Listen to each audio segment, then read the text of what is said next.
हुआ स्कूल का, तो ये तय होता है ना कि कौन जाएगा, कहाँ जाएगा और जाने का तरीका क्या होगा, यानी बस से जाएंगे, पैदल जाएंगे, ट्रेन से जाएंगे। उस तरह से ही देश को कौन बनाएगा, देश को कैसे बनाना है और उसके तरीके क्या होंगे, ये इस उद्देशिका में है। तो सबसे पहला भाग है कि इस देश को कौन बनाएगा। तो पहले ही वाक्य में लिखा है, हम भारत के लोग। कौन बनाएगा? हम भारत के लोग। ये वाक्य जो है, इसके बारे में डॉक्टर बाबा साहब अम्बेडकर ने कहा है कि ये संविधान की जान है। ये जो वाक्य है, ये पूरे संविधान में जान फूंकते हैं। और यही सबसे महत्वपूर्ण है कि इस देश को कौन बनाएगा, तो हम भारत के लोग। और ये शब्द हम भारत के लोग, ये आपके राष्ट्रगीत में भी शामिल है। आपको पता है? आप जो रोज गाते हो जन गण मन, उसमें ये शामिल है। पता है कहाँ है? नहीं पता? जन गण मन जब आप गाते हो तो उसमें एक शब्द आता है, भारत भाग्य विधाता।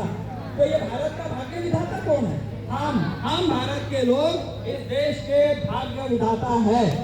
यानी कि आप जो राष्ट्रगीत जो रोज गाते हो देश का, वो खुद के लिए गाते हो। आप अपनी जय जयकार खुद करते हो रोज, और ये आपको पता नहीं है। तो हम भारत के लोग मतलब भारत भाग्य विधाता। तो इस देश को कौन बनाएगा? हम भारत के लोग। कैसा बनाएंगे? तो उसमें जो वाक्य है, संपूर्ण प्रभुत्व संपन्न, समाजवादी, धर्मनिरपेक्ष, लोकतंत्रात्मक गणराज्य, ये 5 वाक्य जो है, इसके हिसाब से हमें भारत बनाना है। तो संपूर्ण प्रभुत्व संपन्न को सार्वभौम भी कहते हैं। तो संपूर्ण प्रभुत्व संपन्न का मतलब क्या है बताओ? संपूर्ण प्रभुत्व संपन्न का क्या मतलब है पता है? चलो हम बताओ।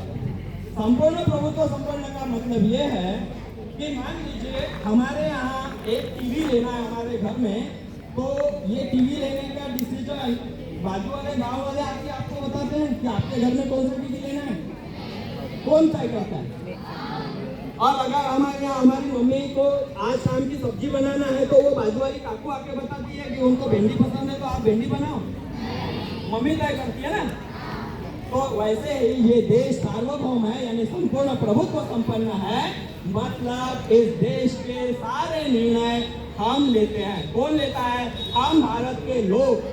समझ में आया कि संपूर्ण प्रभुत्व संपन्न का मतलब कि इस देश के सारे निर्णय सिर्फ और सिर्फ हम ले सकते हैं। तो अगर कभी राष्ट्रपति ट्रंप कहे, अमेरिका के राष्ट्रपति, कि भारत और पाकिस्तान का युद्ध खत्म मैंने किया, तो ये गलत है, क्योंकि हम संपूर्ण प्रभुत्व संपन्न है। हमारे देश के सारे निर्णय हम लेते हैं। उसके बाद का वाक्य है समाजवादी। समाजवादी मतलब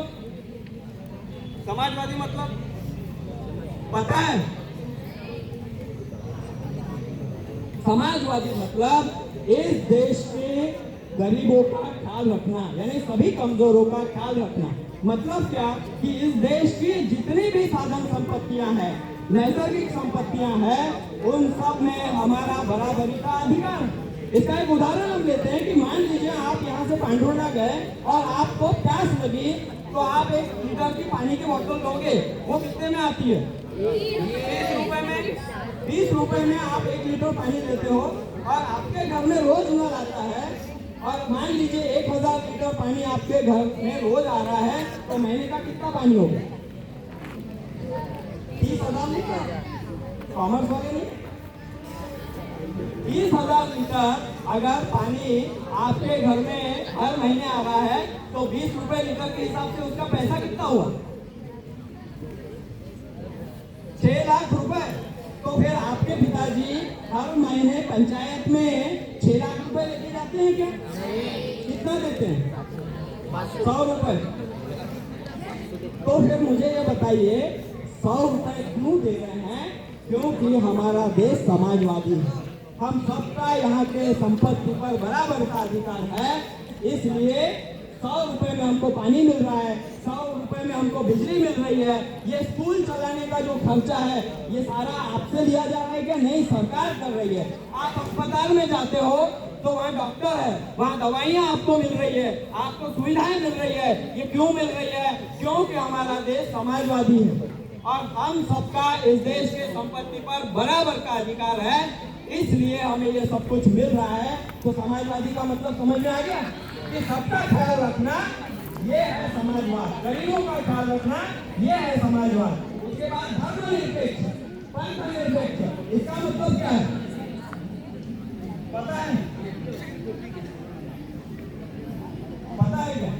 धर्मनिरपेक्ष या पंथनिरपेक्ष? धर्मनिरपेक्ष का मतलब ये है, धर्मनिरपेक्ष का ये मतलब है कि इस देश में मैं चाहे किसी धर्म को मानूं या ना मानूं, किसी पूजा पद्धति को मानूं या ना मानूं, मैं अपने धर्म का अनुसरण करूं या ना करूं, आप मुझ पर कोई जबरदस्ती नहीं कर सकते और मैं आप पर कोई जबरदस्ती नहीं कर सकता कि आप मेरा धर्म माने ही या ना माने, पूजा करे या ना करे। अगर मान लीजिए ये देश धर्मनिरपेक्ष नहीं होता तो हो सकता है सुबह सुबह मुझे अगर लगा तो मैं आपके घर में पहुंच जाऊंगा पिस्तौल लेके और उठ जल्दी और कर पूजा, लगा अगरबत्ती, नहीं तो ठोक देंगे। ये नहीं होता है ना। कोई किसी को जबरदस्ती कर सकता है क्या? नहीं करता ना। क्यों नहीं करता? क्योंकि ये देश धर्मनिरपेक्ष है। और सबसे बड़ी बात यह है कि देश का कोई भी धर्म नहीं है, वो धर्मनिरपेक्ष है। इसका मतलब यह है कि सरकार की नजर में सारे धर्म, सारी जातियां, सारे समाज, सारी संस्कृति, सारे लिंग समान है। चाहे महिला हो, पुरुष हो, किसी भी जाति, धर्म या क्षेत्र का हो, सभी उसके लिए समान है। ये है धर्मनिरपेक्षता का मतलब।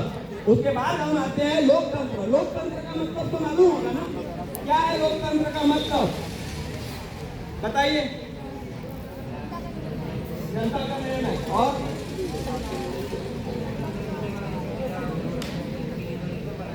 धर्मनिरपेक्षता का मतलब ये है कि वोट देने का अधिकार, हमारी सरकार चुनने का अधिकार।